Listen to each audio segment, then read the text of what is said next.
Здравейте, скъпи приятели! Днес съм решила да си правя оризови палачинки. Те са здравословни и наистина са уникални, защото тях не се пълнея, а ти дават супер енергия, която знаете, че е нужна на всеки един човек. Ще ви кажа много проста рецепта, само да си изваря палачинката. Тук съм още. Значи, какво правите? Забърквате си едно-две яйца, но гледайте да бъдат белтъци, а не жълтъци. Малко по-полезни са. Така, слагаме си половин чашка кисело млеко, като на старите баби рецептите, общо взето.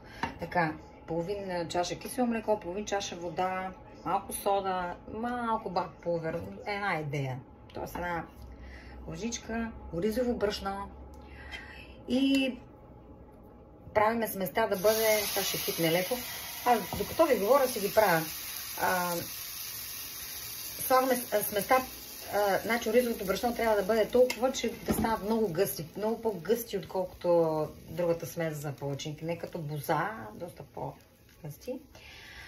Така и се загряваме с мазнина, слагаме мазнина на тигана, загряваме и нещата се получават. Те са здравословни, може да ги ядете с мед, с агаве, с каквото искате, само да не с сладко и шоколад, защото тогава става бомба. Но това са едни уникални палачинки, сега ще ви покажа. Ето вижте как изглеждат.